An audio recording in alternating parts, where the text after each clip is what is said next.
టీవీ15 news కి స్వాగతం. Visakha Andhra university మైదానంలో సంక్రాంతి సంబరాలను ఘనంగా నిర్వహించామని బీజేపీ మాజీ ఎంపీ జీవీఎల్ నరసింహారావు తెలిపారు. విశాఖలోని హోటల్ మేఘాలయలో శనివారం ఉదయం ఆయన మీడియాతో మాట్లాడారు. ఏటా జీవీఎల్ సంక్రాంతి సంబరాల పేరుతో చేస్తున్న ఈ వేడుకల కోసం వేలాది మంది తరలి వస్తుంటారన్నారు. ఇందులో భాగంగా సైబర్ నేరగాళ్ల బారిన పడి ఏటా 100 కోట్లు లూటీ అవుతున్నందున ప్రజల అవగాహన కల్పించేందుకు గాను విస్తృత కార్యక్రమం కూడా నిర్వహించామన్నారు.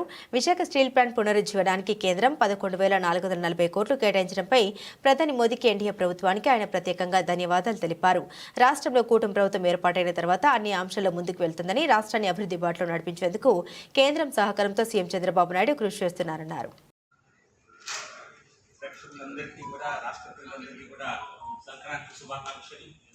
విశాఖపట్నంలో జీవీఎల్ మహాసంక్రాంతి పేరుతో చేసినటువంటి వేడుకలు విశేషంగా ప్రజల్ని ఆకర్షించాయి.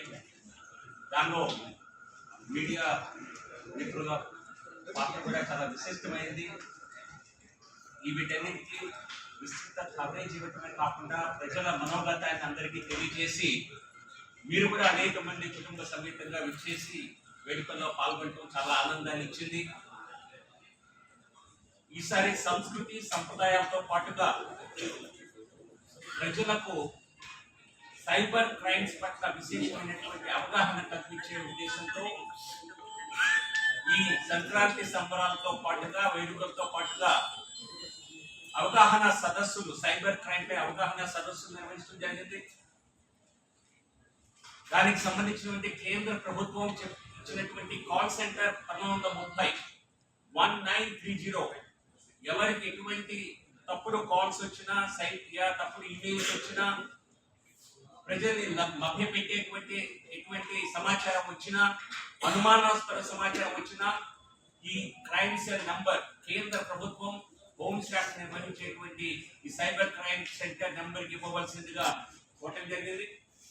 ఆ సందర్భంలో సిపి బాక్షి గారు కూడా వచ్చి విశాఖపట్నం కమిషనర్ పోలీసు వచ్చి అనేక వివరాలు తెలియజేశారు.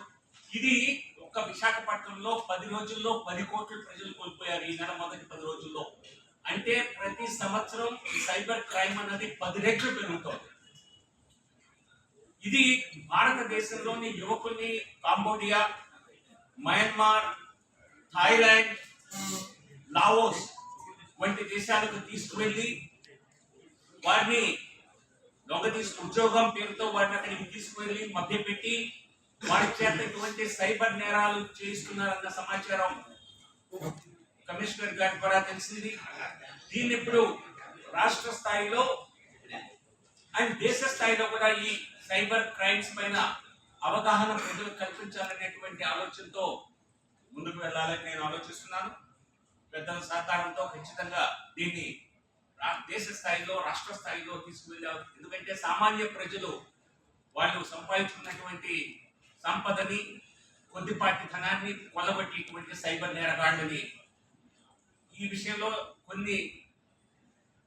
కొంత సమాచారం నాకు నేను కమిషనర్ గారు ఇవ్వడం జరిగింది. కొన్ని దేశాల్లో యువకులు మమ్మల్ని ఇక్కడికి తీసుకొచ్చి ఈ రకంగా బందీలుగా చేసి లేదా మమ్మల్ని భయపెట్టి చేయిస్తున్నారు, మేము ఇక్కడి నుంచి తప్పుకోవాలని, ఇక్కడి నుంచి వెనక్కి రావాలని కోరుకుంటున్నాం, మాకు సహాయం చేయండి అని స్వయంగా వాళ్ళు తెలియజేస్తున్నారని.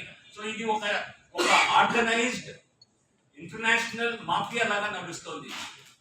సో దీన్ని ఖచ్చితంగా కేంద్ర ప్రభుత్వ సహకారంతో వారు ఆల్రెడీ అనేక చర్యలు చేపట్టారు. కేంద్ర ప్రభుత్వం మా దగ్గర ఉన్నటువంటి కొద్దిపాటి సమాచారాన్ని కూడా వారికి ఇచ్చి దీనిపై పెద్ద స్థాయిలో ఇంకా చర్యలు ఉండేలాగా నా వంతు ప్రయత్నం కూడా చేస్తానని తెలియజేస్తూ మీ అందరికీ మరొకసారి ధన్యవాదాలు.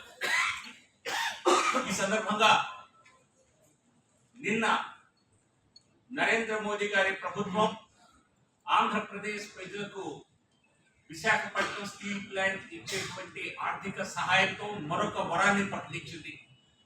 11,440 కోట్ల రూపాయలతో ఒక ప్రత్యేక ప్యాకేజీని వైజాగ్ స్టీల్ ప్లాంట్ ని నిలబెట్టడం కోసం, నిలదొక్కోవటం కోసం, మళ్ళీ లాభాల బాటను దాన్ని నడపడం కోసం నరేంద్ర మోదీ గారు ఇచ్చినటువంటి ఆర్థిక ప్యాకేజ్ నాకు తెలిసి మోదీ 3.0లో మరే సంస్థకు దక్కనటువంటి ఒక గొప్ప వరం.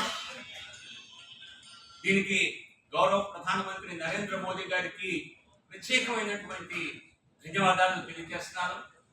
అలాగే రాష్ట్రంలో కూటమి ప్రభుత్వం ఏర్పడిన తర్వాత అన్ని అంశాల్లో రాష్ట్రం ముందుకు వెళ్తోంది.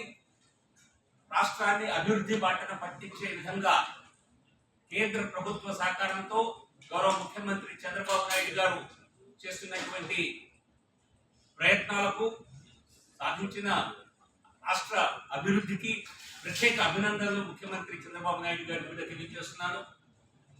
కేంద్రంలో నరేంద్ర మోదీ గారు దేశవ్యాప్తంగా